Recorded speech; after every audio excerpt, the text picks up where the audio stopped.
All right, y'all, let's get into the first mention of sin. This is where that law of first mention will define a word.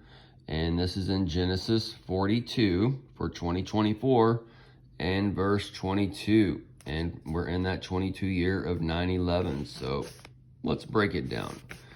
So sin, if you read in context, you'll see this child, young man, the youngest brother, is needing something. And Reuben answers, saying, Spake not unto you, saying, Do not sin against the child, that ye would not hear. So, right there, the first mention of sin is doing something against the child.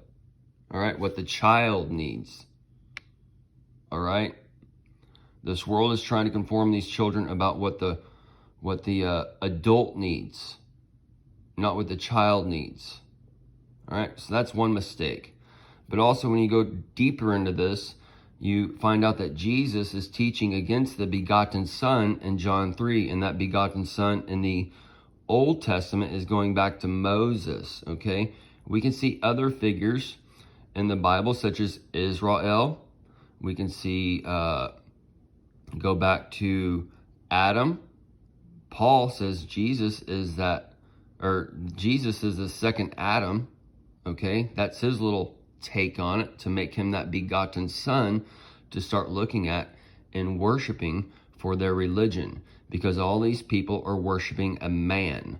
All right, and God is light. We need to figure out what that light is.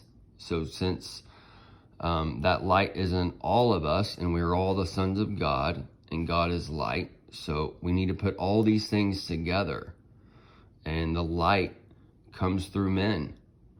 So since we're all the sons of God, when we look at a man and he tells us something to do, or he gives us a suggestion or whatever, and we listen to it, that's him shedding his light on you.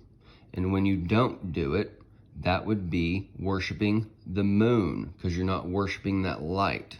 Okay, this goes back to Genesis 1 with the two lights in the sky, the sun and the moon. All right, well, one is one type of life and the other is another type of life. And the moon is out during the day just as much as at nighttime. Okay, so the moon has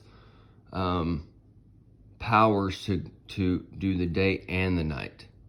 The sun only has one type of power. All right, so we need to kind of understand these things. That goes to the woman as well.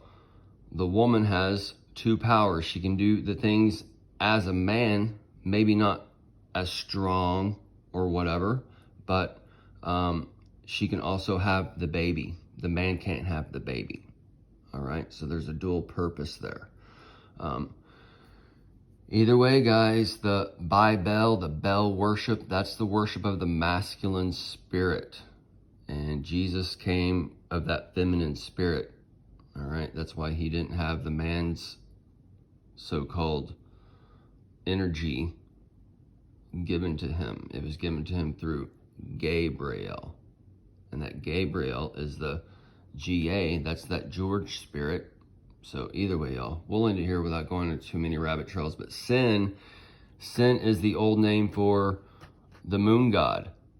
And then we have Amen, Amen-Ra, that goes back to the garden. So they're worshiping that man and his light and the Lord God there.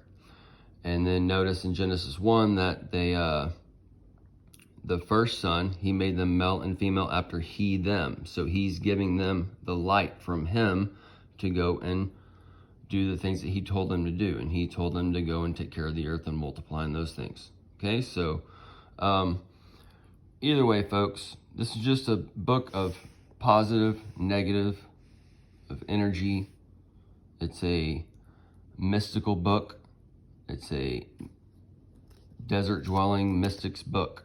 All right, so that's what y'all are all reading, and it transcends time, and it's a script for the world and all kinds of things. All right, and they're bringing it to you as one thing That's why they can't understand that in Matthew it says no one knows the day or hour, and then in Revelation it's telling you about that day and hour, because they just lived through it, and it comes every 500 or 1,000 years or 100 years or whatever, right?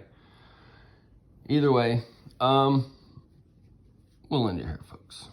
Sin is not what y'all are being brainwashed to think it is.